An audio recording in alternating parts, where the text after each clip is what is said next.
Ever walked into a room and felt like you just don't belong? Or watched someone else soak up all the attention without even trying? What if I told you that it's not about luck or looks, but habits? Yep, today we're diving deep into those rare, almost secret habits that could seriously boost your social status. But before we dive into what these habits are, let's get a little philosophical. Ever heard of Stoicism? It's an ancient philosophy that teaches the development of self-control and fortitude as a means of overcoming destructive emotions. The Stoics were all about mastering their inner game, controlling what they could and letting go of everything else. And guess what? That's exactly what we're aiming for when we talk about elevating our social status. It's not about changing who we are to fit into a mold. It's about enhancing what we already bring to the table by adopting some powerful habits. So think of today's chat as a modern twist on Stoic philosophy. How to be the master of your own vibe in any room you walk into. Buckle up, because some of these habits might just surprise you. They're not your run-of-the-mill advice like smile more or just be yourself. We're going deeper, looking at the undercurrents that truly make a person stand out. You know, those people who radiate a kind of confidence that's both commanding and approachable without seeming to try too hard. They've got something special, but I'll let you in on a secret. It's not special at all. It's learned, and it's all about the subtle art of presence, listening, and yes, even how you react when things don't go as planned.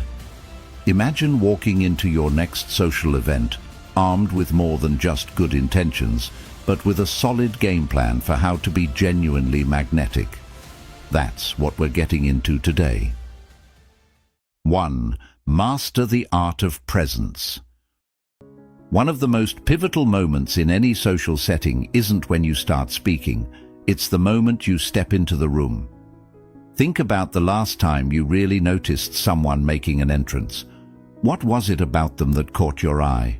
Chances are it wasn't just their outfit or a flashy smile, but the way they carried themselves, their presence. This is what the Stoics might call prohairesis, or the art of using your moral will wisely. It's about cultivating a demeanor that reflects confidence and intentionality, even before a single word is spoken. Presence is a bit like an invisible thread that ties all your qualities together and makes people want to know more about you. It's how you harness the power of non-verbal communication, your posture, your gaze, and even the energy you bring into a room. Let's break it down. First, consider your posture. It's the foundation of your presence. The Stoics weren't just about mental exercises and philosophical debates. They understood the importance of physical bearing as a reflection of mental state. To them, a straight posture was not just about health. It was a reflection of a well-ordered mind. So when you walk into any room, pull your shoulders back, lift your head, and straighten your spine. This isn't just about looking confident. It's about feeling it from within, which radiates outwards. Next, think about your eye contact. There's a balance to be found here. Too little, and you seem disinterested or shy. Too much, and you can come off as confrontational. The key is to maintain eye contact that feels natural and engaged. When you lock eyes with someone, let it be a moment of connection. You're not just looking, you're seeing them, acknowledging their presence just as strongly as you project your own. This mutual recognition, this shared moment, is where real connections are sparked. Now let's talk about the energy you bring into a space. This goes beyond just feeling energetic or being upbeat. It's about your emotional state, your vibes, if you will. The Stoics taught that our emotions could either control us or be controlled, and this is never more critical than in social interactions. By choosing to enter a room with a positive, open energy, you set the stage not just for how others will perceive you, but for how they will interact with you. This doesn't mean you have to be the life of the party or the loudest voice in the room. It's about being genuinely at ease with yourself, comfortable in your surroundings, and open to the interactions that come your way. Practicing presence also means being prepared to engage. Before you even step foot in the room, take a moment to collect your thoughts, to remind yourself of your worth and your purpose there. It could be as simple as a quick mental affirmation or a brief moment of mindfulness, focusing on your breathing and centering yourself. This preparation aligns your intentions with your actions, ensuring that when you enter the room, you're not just physically present, but fully, mindfully present. But what about those days when confidence is the last thing you feel? Here's where another Stoic practice comes in handy: the use of visualization. Marcus Aurelius, a Roman emperor and a Stoic philosopher, often wrote about preparing his mind for the challenges of the day. You can use this same technique by visualizing your upcoming social interactions going well. See yourself entering the room, engaging in meaningful conversations, and leaving a positive impression. This mental rehearsal primes your brain and your body to act the part when the time comes. And finally, presence is also about adaptability, another cornerstone of Stoic philosophy. Being able to read the room and adjust your behavior accordingly is a sign of a truly wise and socially adept individual. If the setting is more formal, your presence might be more subdued and respectful. In a casual gathering, you can afford to be more open and relaxed. This ability to modulate your presence without losing your essence is the hallmark of a person who not only commands respect, but also earns genuine affection. 2. Listen more than you speak. One often overlooked yet powerful tool in our social arsenal is simply listening. Now, I'm not just talking about nodding along while someone speaks, waiting for your turn to jump in. True listening is an active, engaging, and, frankly, quite a rare skill. In our fast-paced, always-on world, where everyone's ready to voice their opinions at the drop of a hat, choosing to listen, really listen, can elevate your social interactions to new heights. You see, listening is a form of respect, and it's also a fundamental aspect of Stoic practice. The Stoics, like Zeno or Chrysippus, believed in the power of listening to understand, not merely to respond. They emphasized that we should listen more than we speak, reflecting on others' words as a way to gain wisdom and broaden our perspectives. When you listen attentively, you're not only gathering information, but you're also showing the speaker that you value their thoughts and time. This establishes a level of trust and respect that is hard to replicate through any other means. Active listening involves much more than passive hearing. Imagine you're in a conversation where you're genuinely absorbed by what the other person is saying. You're not just hearing their words, but you're also picking up on their emotions, their body language, and the subtext of their speech. This level of engagement allows you to respond more thoughtfully, making the conversation more meaningful for both parties involved. The Stoics practice this by focusing their attention fully on the present moment and the person they are with, cultivating a kind of mindfulness that enriches interactions. Moreover, active listening shapes how you respond in conversations. When you truly listen, you learn to respond with relevance and depth, which further enhances your relationships. For example, if someone shares a personal story, instead of immediately offering advice or an anecdote of your own, you might ask them how that experience made them feel or what they learned from it. This shows that you're not just participating in the conversation, you're invested in it. This can be particularly powerful in settings where building rapport is crucial, such as networking events or team meetings. But how can you become a better listener? Start by being fully present. In a world where it's all too common to glance at our phones or look around the room during a conversation, giving someone your undivided attention is a significant gesture. It might help to think of each conversation as a Stoic exercise in mindfulness and self-control, where you consciously choose to focus on the other person, tuning out distractions. Additionally, encourage the speaker. Little affirmations like nodding or simple interjections like "I see" or "that sounds challenging" can go a long way. These cues signal to the speaker that you are engaged and appreciate what they're sharing. This doesn't just make the speaker feel respected, it also makes the conversation richer and more interactive. Remember too that good listeners are perceptive to the flow of dialogue. They know when to ask open-ended questions that encourage the speaker to open up and share deeper thoughts and feelings. Questions like, "What happened next?" or "How did that make you feel?" can open up the conversation, providing more depth and insight. These are techniques not just of social interaction, but of philosophical inquiry, reminiscent of the Socratic method, which is fundamentally a form of philosophical dialogue. In practice, becoming a great listener can also involve reflecting back what you've heard, a technique known as reflective listening. This not only shows you've paid attention, but also helps clarify and deepen understanding for both parties. For instance, you might say, "It sounds like that was a really rewarding experience for you." This reflection not only validates the speaker's feelings, but also encourages them to continue sharing. 3. Bring out the unexpected. You know, there's something inherently intriguing about someone who can surprise you. It's that moment when you think you've got them all figured out, and then bam, they reveal a layer you never expected.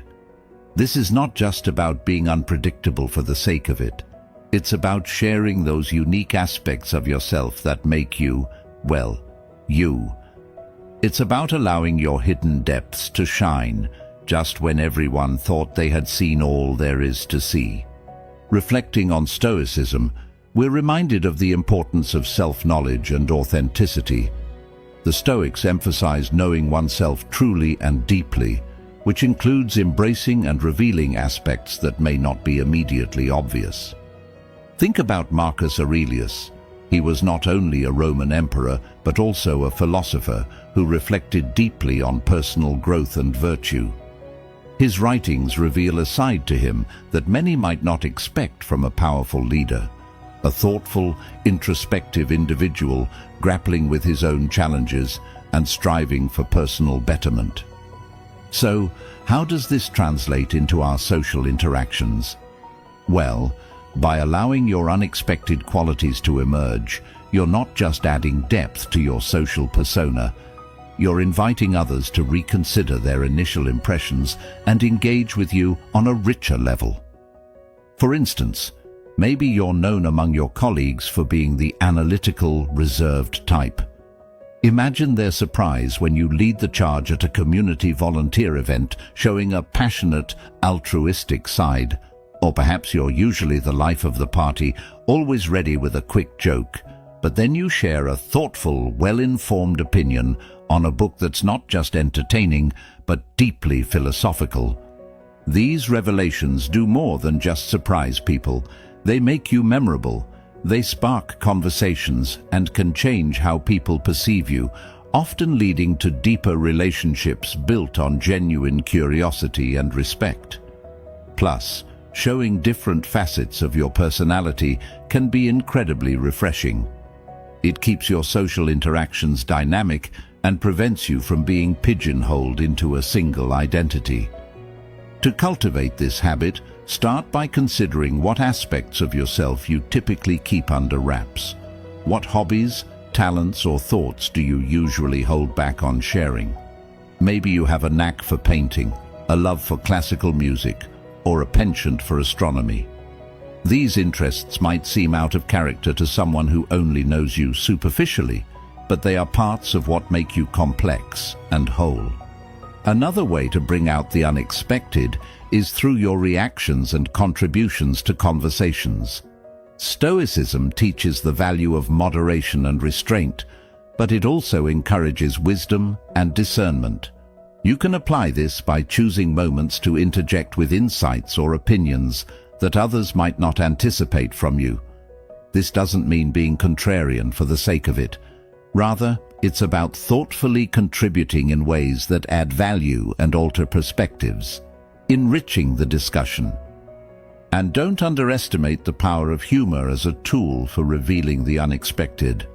A well-timed joke or a witty remark can turn heads and shift atmospheres, especially if it's coming from someone not typically associated with lightheartedness. Humor can be a bridge, connecting you to others in moments of shared laughter and joy, which in turn opens up new pathways for interactions. It's also vital to be mindful of the context and timing when revealing these unexpected traits. The Stoics wouldn't advocate for randomness without purpose. Instead, they'd suggest that these revelations should serve to enhance understanding and connection, not just to shock or impress. It's about finding the right moment when sharing something unexpected will have the most positive impact, making the interaction memorable and meaningful for everyone involved. Bringing out the unexpected is about enriching the tapestry of who you are in the eyes of others. It's about challenging perceptions and encouraging others to be open to complexity in human character. As you begin to share more of these unexpected traits, you'll not only see a shift in how others engage with you, but also in how you perceive yourself. You become more than just one thing. You are a continuously evolving set of stories, talents, and ideas. 4. Grace under fire. Picture this. You're in the middle of a presentation and suddenly the tech fails. The screen goes blank and all eyes are on you. What's your next move?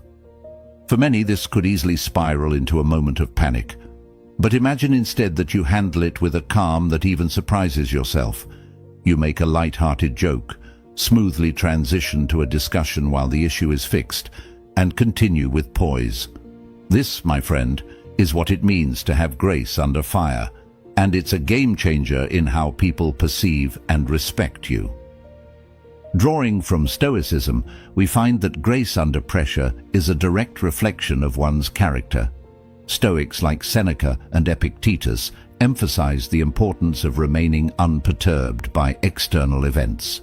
They believed that the only true misfortune was misconduct, and everything else lay outside the realm of our control. So when you maintain composure in stressful situations, you're essentially practicing Stoic wisdom, focusing not on the mishap, but on how you respond to it. Let's unpack why this is so influential in your social interactions. First, it sets a tone of leadership. Calmness in crisis is often associated with strong leadership qualities. It reassures others that you are dependable and capable of managing difficulties.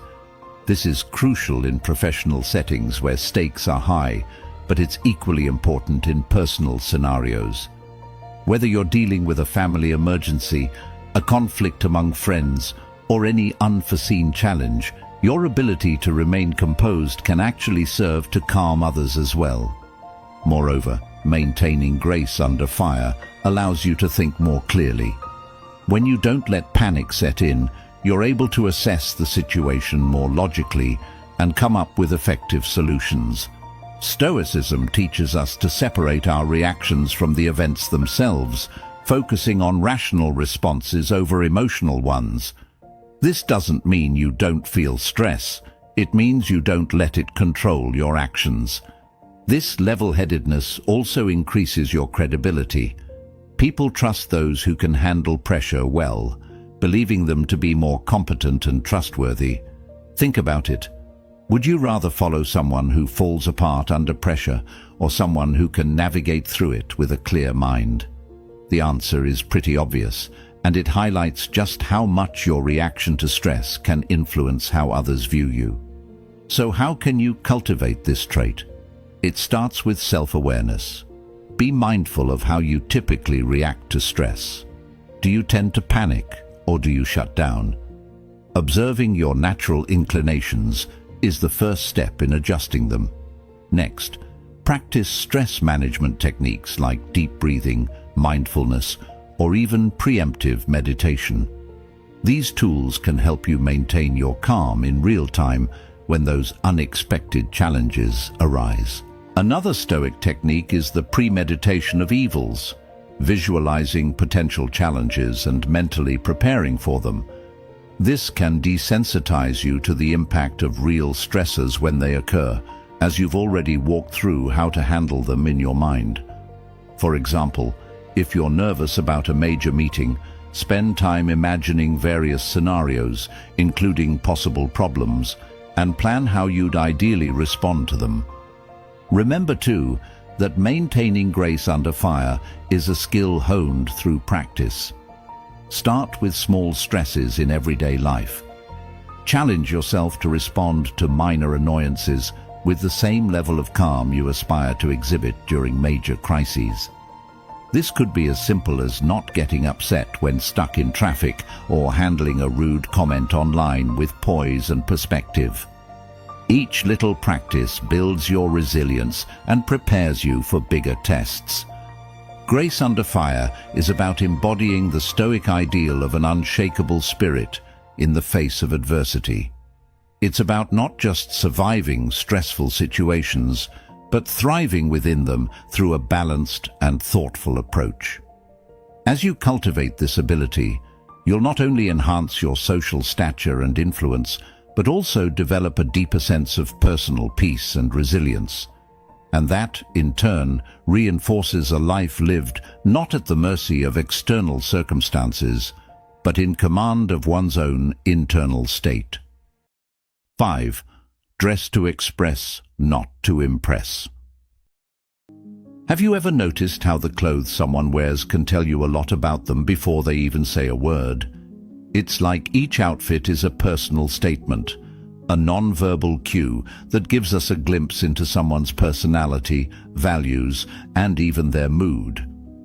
Now, I'm not saying we should judge a book by its cover, but there's no denying that our attire plays a significant role in how we are perceived, and, more importantly, how we perceive ourselves. It's not just about dressing to impress others. It's about expressing who you are in a way that aligns with your inner self, which is a very Stoic approach to personal appearance. Stoicism teaches us about the virtue of authenticity, being true to oneself in thoughts, words, and deeds. This philosophy encourages us to focus on what is within our control and to live in harmony with our true nature. Applying this to how we dress, it suggests choosing attire that reflects our genuine selves rather than conforming to external expectations. This is about choosing clothes that fit not only our body but also our soul. Let's dive deeper into this. When you dress to express, you select clothes that resonate with your personal style and comfort rather than what's trending or expected by society. This could mean wearing bold colors because they lift your spirits, or choosing minimalist outfits because they reflect your straightforward, no-fuss approach to life. The key here is intentionality. Each piece you wear should contribute to a coherent expression of your identity. This approach not only enhances how you feel about yourself, but also how you interact with others. When you are comfortable and confident in your appearance, it shows. You stand taller, speak more confidently, and engage more openly. People respond to this authenticity with respect and attraction. They see someone who knows themselves and is not afraid to show it. This is incredibly powerful in both personal and professional settings. Moreover, dressing to express can also be a form of self-care. It's taking the time to understand what styles suit you best, which textures you find most comfortable, and what outfits make you feel most empowered. This mindfulness about your attire can be a deeply satisfying exercise in self-reflection and self-expression. It's a daily ritual that says, "I am worth this effort." Another aspect of dressing to express involves being mindful of the situations you are dressing for. Stoicism doesn't advocate being oblivious to your environment, but rather understanding it and adapting accordingly without losing your essence. For example, wearing something that feels you, but is also appropriate for the occasion, shows that you respect both yourself and the context of your interactions. It's about finding that balance where your personal style meets situational appropriateness. But what about those days when you feel like you have nothing to wear, or nothing seems right? This is where the Stoic practice of perception comes into play. Remember, it's not about the clothes themselves, but how you perceive them and what they represent for you. A simple outfit can be transformed with the right accessories or a different combination, reflecting a new aspect of your personality or a new mood. Experimenting with what you already have can lead to surprising discoveries about your style preferences and creative expression. Additionally, dressing to express encourages sustainability. Instead of chasing fast fashion, which changes with the seasons, you invest in quality pieces that endure and truly resonate with your personal aesthetic. This not only reduces waste and supports ethical fashion, but also ensures that your wardrobe is full of items that you truly love and feel great wearing. Dressing to express is about making your external appearance a true reflection of your internal values and state. It's an exercise in authenticity that aligns with the Stoic aim of living in accordance with nature, your own nature. By carefully selecting your wardrobe to match who you are, you send a powerful message to the world about your identity and values. And in doing so, you attract the kind of attention and respect that comes from genuine self-expression, not just surface impressions. So next time you pick out an outfit, ask yourself if it truly represents who you are and if it feels right in the context of your day. This mindful approach to dressing can significantly enhance both your self-confidence and the way others perceive you. 6. Consistency is key. You know how sometimes you meet someone and they're just so themselves, no matter where they are or who they're with. There's something incredibly refreshing and magnetic about that kind of authenticity. This quality, consistency, isn't about being inflexible or rigid. It's about being reliably you in a world that constantly shifts around us. And let me tell you, mastering this can seriously raise your social status because it builds trust and makes you a stable point in an unstable world. Let's talk about Stoicism for a minute. This ancient philosophy places a huge emphasis on living according to one's virtues consistently, no matter the external circumstances. Stoics like Marcus Aurelius argued that it's not our thoughts or words that define us, but our consistent actions. They believed in being the same person in private as you are in public, which is a testament to true character. This is exactly what we mean by consistency. It's about aligning your actions with your values consistently over time, so people know what they can expect from you. Now, applying this to our social interactions, consistency means that you bring the same level of respect, kindness, and quality of interaction to every encounter, regardless of who you're dealing with or what your mood is. It means that your friends, colleagues, and even casual acquaintances receive the same you. This doesn't mean you don't have bad days or mood swings, but rather that you manage these internal states without letting them dictate how you treat others. Why is this so impactful? Well, when people know what to expect from you, they feel more at ease around you. They trust you more because you've shown that you're reliable and dependable. In professional settings, this kind of consistency can make you a go-to person, someone seen as a pillar of strength and reliability. In personal relationships, it makes you a friend who others know will always be there, not just during the good times, but also when things get tough. Building this kind of consistency starts with self-reflection. You need to understand deeply what your values are and what kind of person you want to be. Once you have a clear idea, it's about making small choices every day that reflect these values. It's about doing the right thing, even when it's hard or when no one is watching. And it's about holding yourself accountable, which can be one of the toughest parts. Another aspect of consistency is in how you communicate. Being consistent in your words and promises is crucial. If you say you're going to do something, do it. If you commit to a plan, follow through. This reinforces people's perceptions of you as someone who is dependable and trustworthy. It also means communicating in a consistent manner, whether you're texting, emailing, or talking face-to-face. Your tone and manner should be recognizably yours, clear and consistent with the values you advocate. Moreover, Stoicism teaches us to remain equanimous in the face of life's ups and downs. This balanced state doesn't come naturally to most of us, but it can be cultivated through practices like mindfulness, meditation, and rational thinking.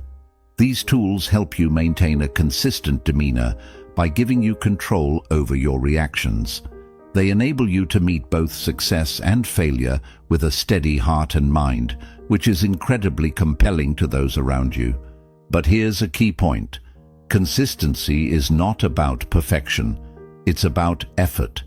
It's about making a conscious decision every day to be a little bit more like the person you aspire to be. Each consistent action is a step towards becoming that person more fully. And remember, consistency also involves being consistently forgiving and compassionate towards yourself when you slip up. It's about getting back on track with your values, not beating yourself up. Consistency in your behavior, your communication, and your treatment of others sets a foundation for stronger, more trusting relationships. It's about showing the world that no matter what happens externally, you can be counted on to be the same thoughtful, considerate person you strive to be. This not only raises your social status, but also enriches your interactions, making you a person others are drawn to and respect.